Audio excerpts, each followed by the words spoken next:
Recently, Chelsea conquered the world and they did it by beating the most dominant side in world football at the moment, which has made everyone start to keep a close eye on them. Going into the 2025 FIFA Club World Cup, absolutely nobody gave Chelsea a chance, but they went and did it against all odds. And looking at the way they did it, we all have to start paying attention to them because those guys are really cooking. Just a couple of months back, everyone was laughing at Chelsea for wasting billions of euros on subpar players. But it's the Blues who are laughing now because honestly, the 2025-2026 Chelsea squad is insane. From back to front, they are absolutely stacked. Robert Sanchez might not have had the most convincing 2024-2025 season, but in the Club World Cup final against PSG, who are the best attacking and highest scoring team in the world right now, he showed that he could actually be a top goalkeeper. He made 6 saves, his distribution was top-notch, he kept a clean sheet, and ultimately, he won the Club World Cup Golden Glove, so he looks like he's actually improving. And Chelsea might still sign another goalkeeper to give Sanchez some competition at the back. In defense, they are also really formidable. Marc Cucurella is one of the best left backs in the world, and Resurgence is also one of the best right backs in the world. Then you have Levi Colwill, Trevor Chalobah, Bernard Badashil, and Tosin Adarabioyo, who are all really good and dependable centre backs. Don't forget that they still have Wesley Fofana. If he manages to get over his injury problems, he will give the coach some real selection headache at the back. In that defense, Chelsea just need to sign a backup for Cucurella and they will fully ready for the new season. In that defense, Chelsea just need to sign a backup for Cucurella and they'll be fully ready for the new season. They have Malo Gutso and Josh as backups for Rich James, but Cucurella has had to play almost every game as there's no other left back in the squad. Getting him a backup who can help manage his minutes should be the club's priority in this window. Their midfield, we dare say, is one of the best in the world right now. A midfield three of Moses Caicedo, Enzo Fernandez and Cole Palmer has absolutely everything you need. Strength, technicality, ruggedness, tackles, creativity, work rate, control, goals, set pieces, absolutely everything. At their very best, this midfield can control absolutely any game against any team. And we saw it against PSG. And what makes Chelsea scary is that they have so many solid players in that midfield. Andres Santos proved that he's ready for the bigger stages at the Club World Cup. Dario showed that he can be a good Caicedo on the study. Dewsbury Hall has shown that he's a valuable squad player to have, and of course, a fully fit Romeo Lavia is still one of the best tempo controllers in the world.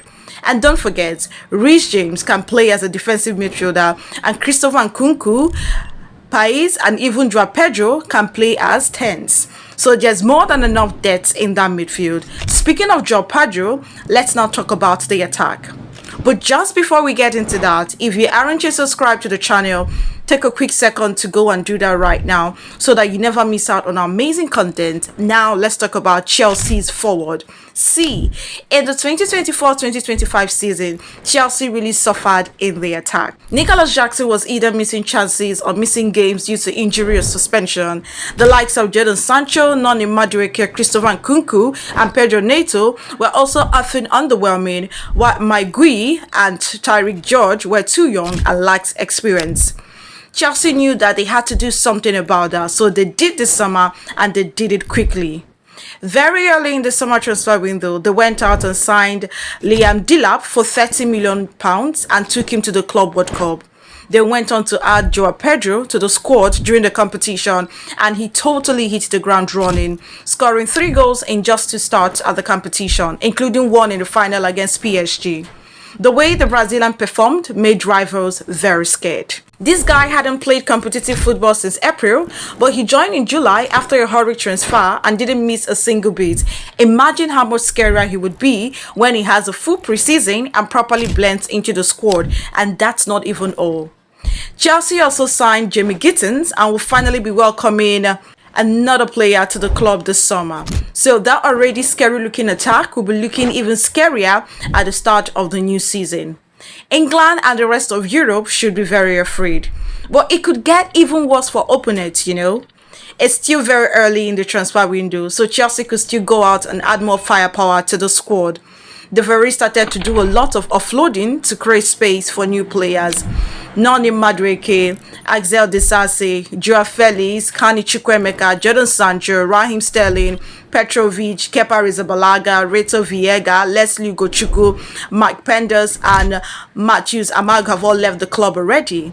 And the likes of Nicholas Jackson and Christopher Nkunku could also leave, which open up even more space in the wage bill for new signings to come in. And with Chelsea having qualified for the Champions League and now won the first edition of the new FIFA Club World Cup, they have both the pool and the funds to get absolutely any player they want right now. I mean, which ambitious young player would not want to get on this freight train right now that it looks like it's just about to leave the station? The club's strategy of signing several promising young talents from around the world seems to be working a treat, and it hasn't even taken that long. Chelsea had the youngest squad at the just concluded Club World Cup, and the second youngest were fellow finalists PSG. So maybe, just maybe, the strategy of signing young players is really the way now. Chelsea's squad is still very young, so if they kick into gear in the new season, they could really remain at the top for a long time. If you're not a Chelsea fan, that must sound very scary for you. And in all of this, let's not forget the man in charge, Enzo Maresca. Prior to getting the Chelsea job, he had not even been the head coach of any team in the first division, but the club put their faith in him and he made sure to repay it. He made mistakes, learned, adapted, grew, and became more innovative on the job. In his first full season as Chelsea coach, he won the same number of league games as Arsenal, took Chelsea back to the Champions League, won a European trophy, and against all odds won the FIFA Club World Cup, and he did it by outplaying the European champions and outcoaching the best coach in the world. Now, if he managed to do all that in just his first season, imagine what his second season is going to look like with much better players joining the squad. Now, looking at how they played in that Club World Cup final, the business they've been doing in this window, and how this young team is already shaping up, what are your expectations of them in the 2025-2026 season? Could they actually compete for and maybe win the Premier League? I mean, that one is long overdue. 2026 will make it 9 years since the last conquered England, so they'll surely have their eyes on it. Also, how far do you think they will go in the UEFA Champions League? How many trophies do you think they'll finish this season with? Tell us what you think in the comments. If you enjoyed this video, give it a thumbs up and subscribe to the channel. Also, turn on the bell notifications so that you never miss out on new content. We'll catch you in the next one. I want to give you credit and shout out to goals90.com for this piece of work and for allowing me to recreate it. Thank you. Bye.